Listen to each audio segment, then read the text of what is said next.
This is an boat in the middle of Sweden a few years ago when we had an ice winter. Um, and that I told you I work for the National Association of the Swedish Archipelago. And now I wanted to, oh, we'll see. This one, yes. Hi, what is the National Archipelago for the Swedish? We call it SRF, Skärgårdarnas Riksförbund. And how we work to bring the Swedish islands together, because that's a really one important issue. And we work with it every day. I have spoke to many islands just today. It's so every day. About the organization, we are a non-profit association, and we was started in 1982. Just for guarding opinion of the Swedish islands. And we are about 32,000 people living on almost 400 islands across in the whole country. And if we count the people who lives on the islands with bridges, we are 90,000 people. And of course, and that you are aware of, but in the summertime, we are a lot of more people on our islands. And we work with our overall goal. It must be possible to live and work on Sweden's islands your whole life. You will be born there and live there your whole life. That's our goal. We are found all around Sweden, and have you been in Sweden? No one? Yeah, Nina talks Swedish. I think you have been in Sweden. No. Yeah. I've been in Sweden. You have been in Sweden. Where in Sweden have you been? Stockholm. Stockholm. And Stockholm is, you see there's Stockholm, yes. And I live here on the west coast. Mm-hmm. And our members is from the north, around the whole coastline and in the big lakes. And there are about 400 islands. But in 80 of them, there are only one people living on that island. And as you can imagine, you have to have your own boat to go to this kind of islands. Would you like to live alone on an island?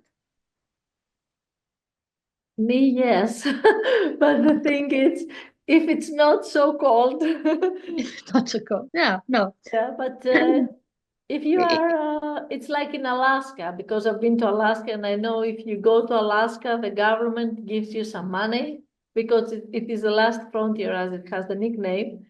So if living to one of Scandinavian islands means you somehow own something, a little piece of land, then that's okay. Or I mean, if you have the chance to do things and have people come and go, I don't know the people who inhabit these islands how.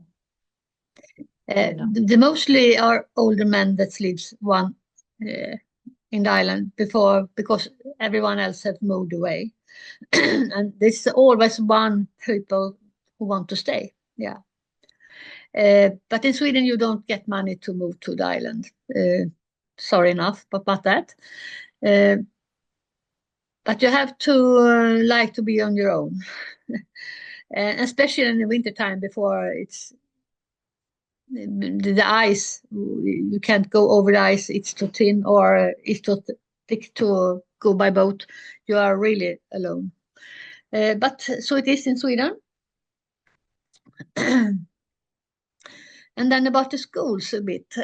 We have a network for our schools on the islands. And the students sometimes meet digitally. They have done some work. They have done 2 books together. And they have only different teams that what they should work with. And they have I think it's now on Friday, they will have a new meeting, and they learn from each other, and they get to learn each other too. So that's really good. We also have a network for the teachers who works in the island school. And they often say that it's better to talk to another island teacher and to the colleagues on the mainland.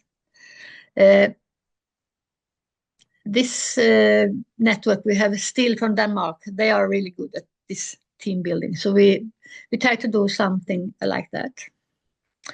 And together with our sister organization in Denmark and Finland, a part of Finland speaks Swedish and Denmark speaks Danish, but it's a kind of Scandinavian.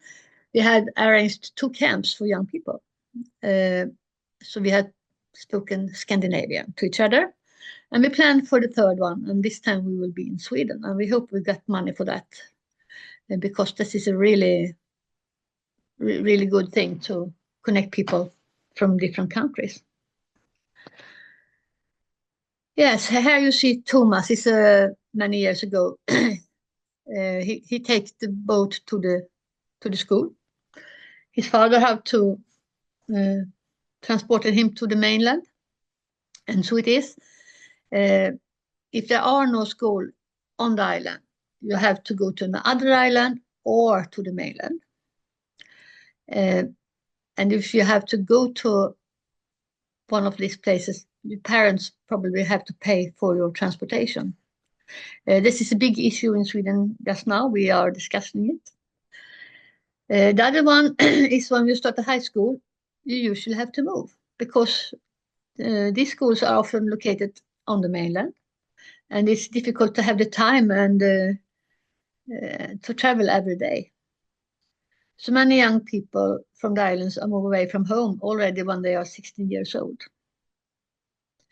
And then it's a hard time to get them back because after the high school, they go to university or so on. That's an issue we have. And we think that SRF plays an important role in the work for creating the sustainable and resilient society of the future. And now I hope you have some more questions about the school or everything else we work with in SRF. We also work with the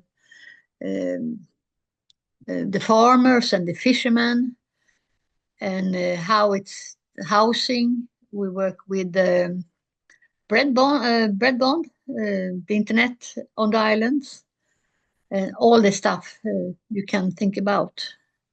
So that's we do the daily work. We are talking to our governments. We are talking to our MAPs. You might, when you are in Brussels this summer, do you meet some MIPs or?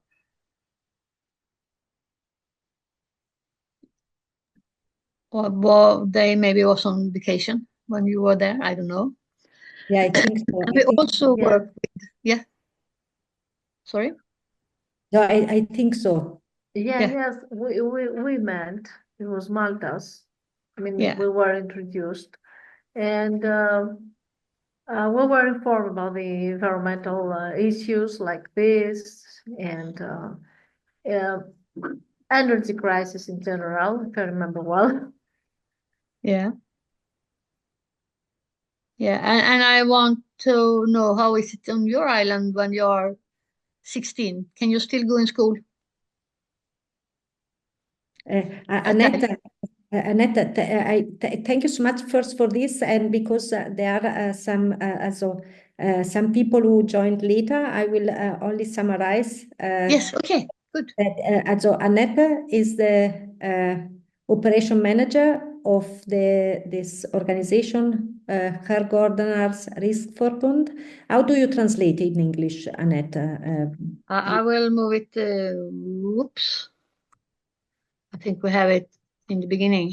The National Association for the Swedish Archipelago. Oh, exactly. And here, Decio, for example, he joined a little bit later, but he's from the Azores. and Agatha, and we have some girls from Milos and from Agatha from Greece. So that I think I do not live on an island. Also answering your question, if I would live on an island, also believe or not, I keep trying to convince my family, but because, you know, I couldn't ever live alone because I am very scared in the night. So that on the day I could live alone, but not in the night. So that I try to convince the people that I love to join me in this adventure. But the people that I love, they don't love living alone on an island. So that probably will never happen. So, but if we do a community and I can join, then I would definitely come, but then we are not alone. Now, please, so it's so interesting because I think that this peculiarity also from Sweden is that you have this, as in winter, the islands are completely different, for example, from summer. And it's a completely different way to live on this. And I'm sure that the people who live on island, they have more questions than I have at the moment. I can tell you, in the north, we have an island called Holmön. And that ferry will not go each day because of the ice. Then they have to be transported by the helicopter from the island to the mainland to go to school and so on. But it's a big issue for them when the ice is too thin or too thick. Yeah. Yeah. But then I have a question. Yes. Even if I'm from Sweden. But You my are from question- Sweden, yes. Okay. So I don't really know like how it works with the island, but you said like they go with helicopter. It's like every day they go with helicopter. No. You mean? No. No. The ferry Because has that to must be. like a huge amount of money, right? Yeah. Every time the ferry stops, you have to wait 5 working days before the helicopters will transport you. And then you maybe the ferry starts again, and then you have to wait 5 new working days. So last winter they have no ferry for 53 days. And they have to go by helicopter, 10 of them or something like that. So you never know if you came to school, if you're going to school, or if you can go back home, or if you can go to your work. So people have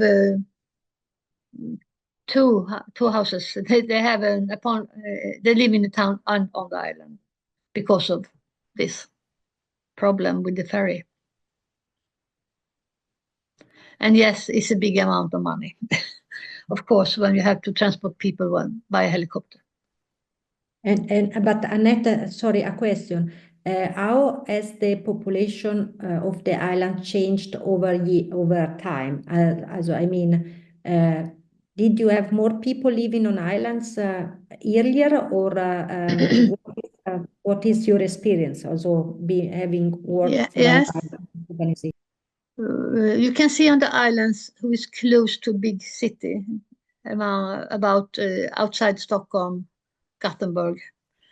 There are more people living there, and also on Holmön, that island I talked about, because there are 5-6 young family has moved out there. But we get older 1 year by year on the islands, yes, and the most of the people who move out to the islands are in the 60s or 70s. So yes, we're losing people. Yeah.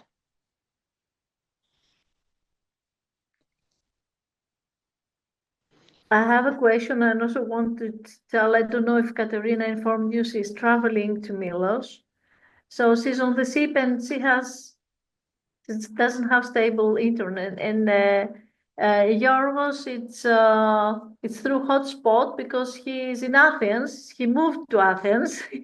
He left the island with his family for the winter because they have their work there too. So he wants to ask something. He told me later on. But I have a question here. It's something that I would like to add, similar to Narina's question. the people that move to these islands, you said they are old people, okay? Yes, yes.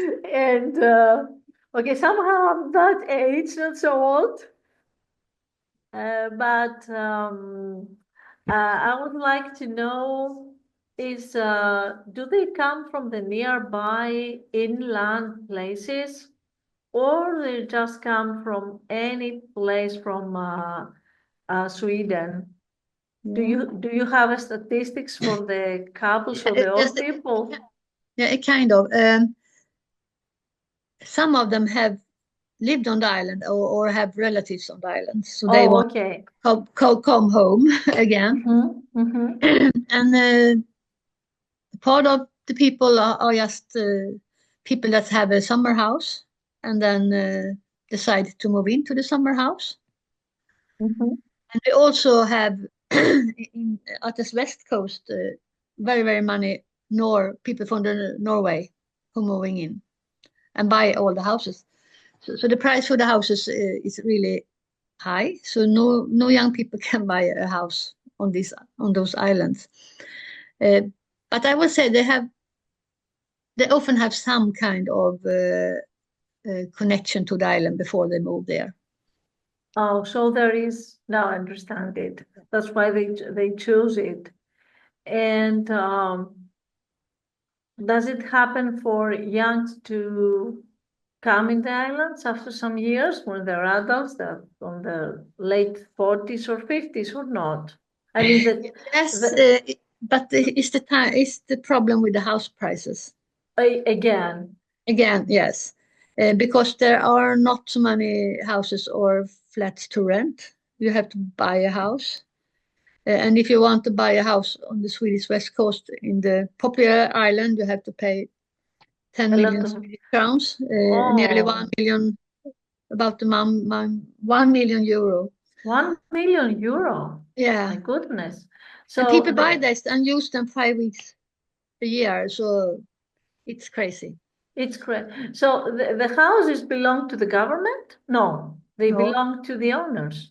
Yes, the house. So it's a remote island, Norina, that I like and you like, but very, very expensive, unbelievable. Yeah, but as Annette, I'm sure that she can tell us more. There are some very popular islands, but there are also islands that are not where only one person lives. I don't know because this is also a reflection, Annette. Also in Italy, they are not. I'm not speaking about islands, but you might have heard that there are small villages that are losing population and they are actually dying as villages. Yeah. So that there is the problem that there are this is some way also very beautiful old villages that they have no population. And probably you have heard that there is this new method that they have introduced. They sell houses for €1.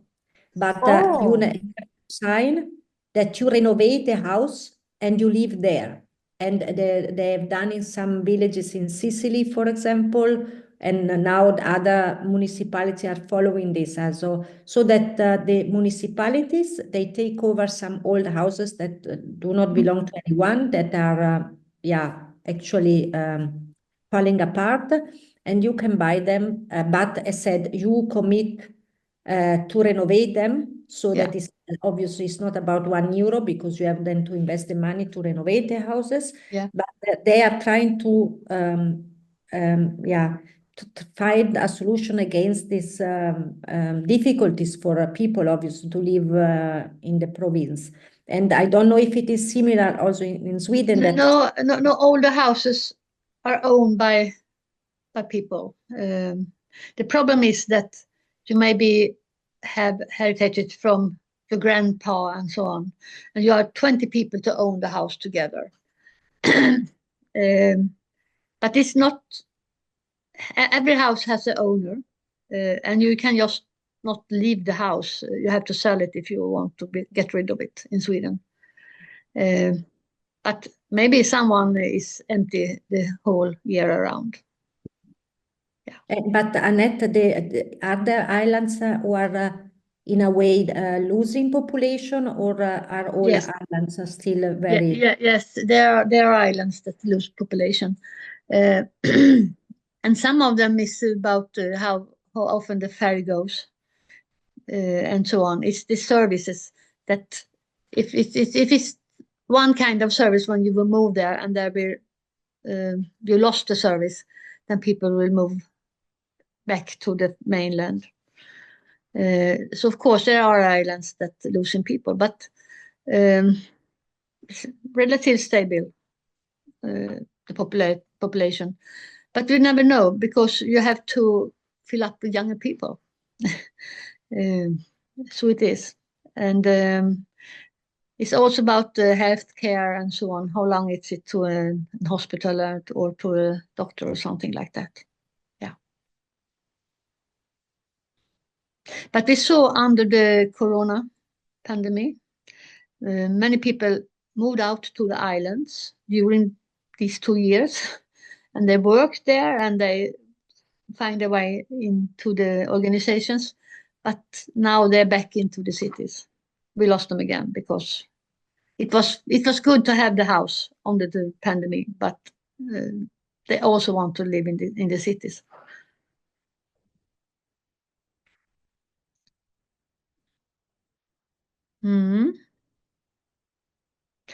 I will ask the young people here about the school. Have you school on your islands?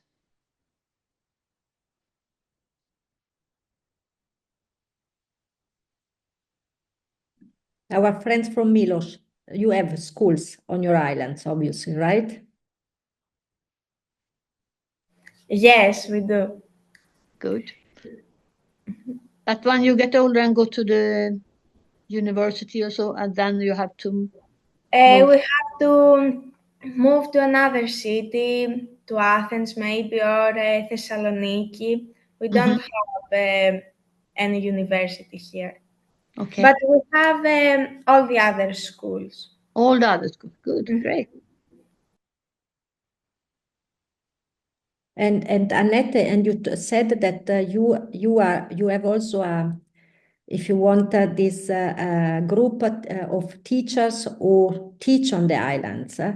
And what are the challenges, or what are the difficulties of being a teacher there? There are not so many teachers on each school, so they are very vulnerable if one gets sick or something like that. And also to teach in all the different subjects is hard. Maybe you should teach math and English and German and so on. It's difficult to find that kind of teacher to have all this experience. And also the principal they look at the island school as a little bit as the cat dragging. They don't prioritize the school, and we will see what's happening now, because in Sweden many schools have been closed down over the country, and there are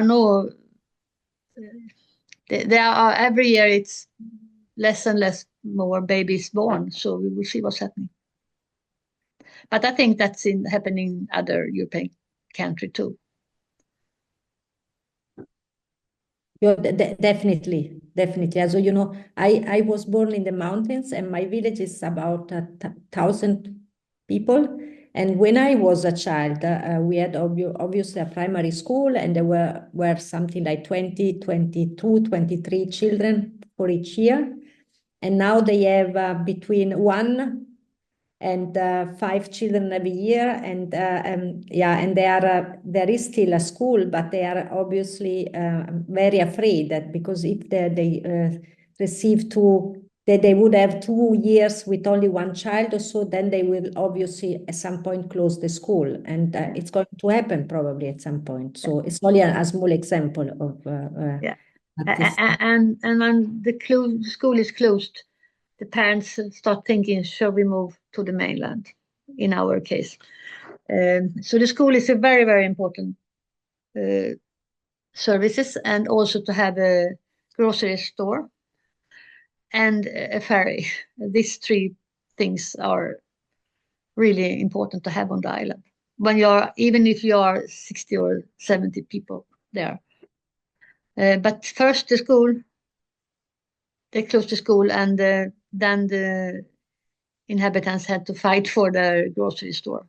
And in most cases, they are starting them as an organization and have it on their own on the islands. So many people that lives on the island, if you are 60 or 70 or 200 people, you have to do a lot of services that on the mainland some can have it as a company. But on the island, you have to do it in the NGOs, in organizations. Mm. Sorry, I think Yorgos wants to try to ask something. So, Yorgos, can you hear us? I would like to ask, do fishermen help by transferring people when there is an emergency? One more time, please. I didn't hear you really. Do fishermen help Yes. by transferring people when there is an emergency? The fishermen, Do As I understand, fishermen Ifall fiskare alltså så här, hjälper om det är en nödsituation. Om de hjälper till med båt och så. of course, if they are nearby, they do. And we also have the association of the Sjöräddningssällskapet. I don't remember. It's an NGO that you can be member in, and they go out if it's an emergency. But the fishermen absolutely will help, but they are so very, very. There are not many fishermen around the islands anymore. Maybe one or two. So that's the point. Because it's really good when you have the fishermen around if something happens. Yeah. but how is it at your place, Yorgos? Yes. Do they help the fishermen? Yes. Yeah. How many fishermen do you have around your island? In my island, Yeah. I don't know, about 5 or 6. 5 or 6, yeah. Yes, we have a really bad accident in the lake a month ago. It was a man that drowned from the fisher boat. He was only about 50 something, and all the other fishermen on this lake went out to start to look for him, but it ended badly. But of course, in that situation, it's really good to have people with boats who can come out and help. And you see here, when this ice on the sea, there are also a lot of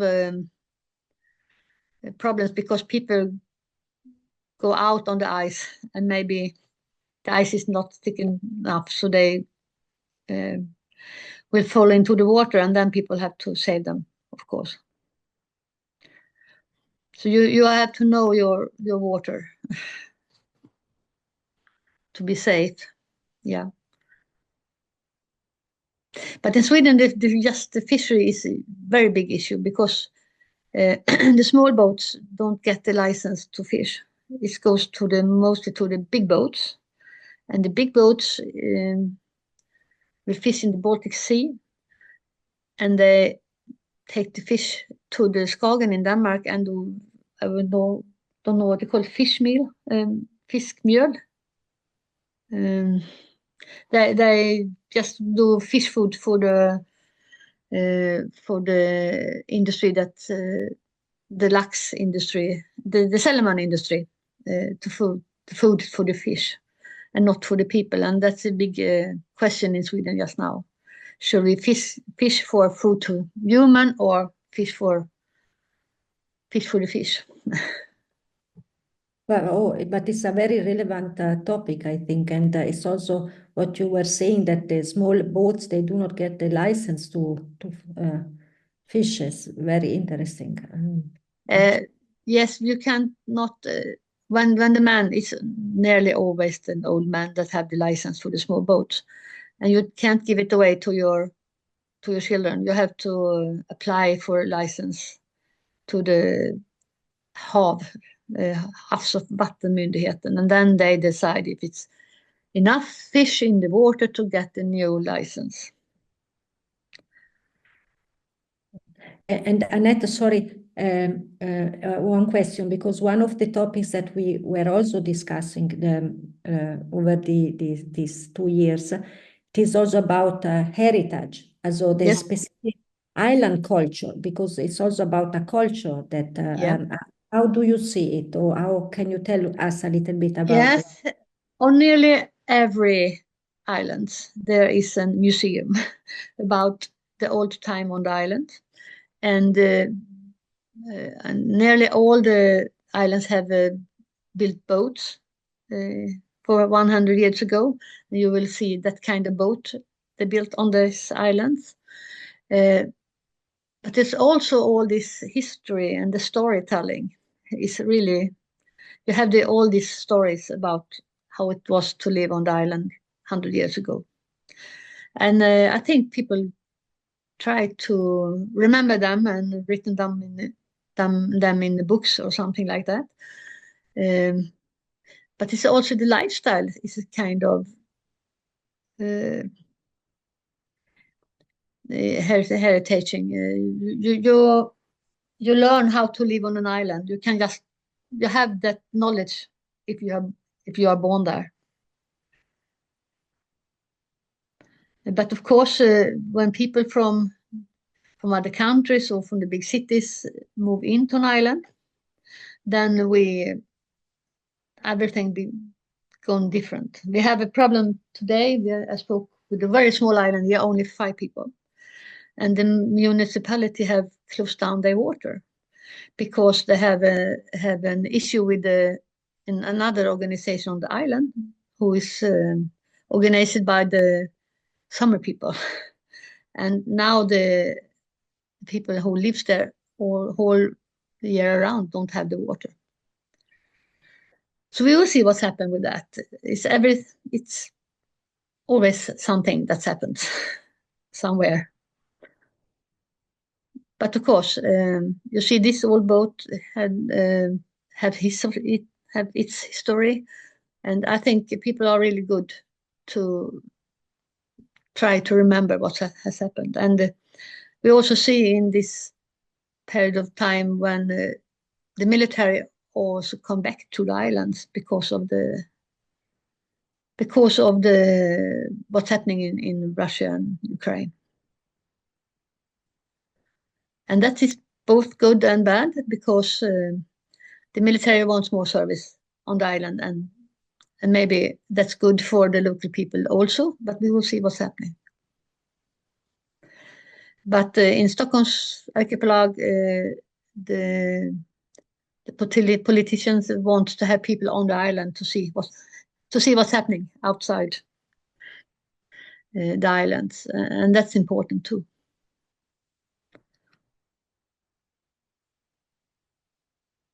So that's a new issue, just because we came into NATO this year.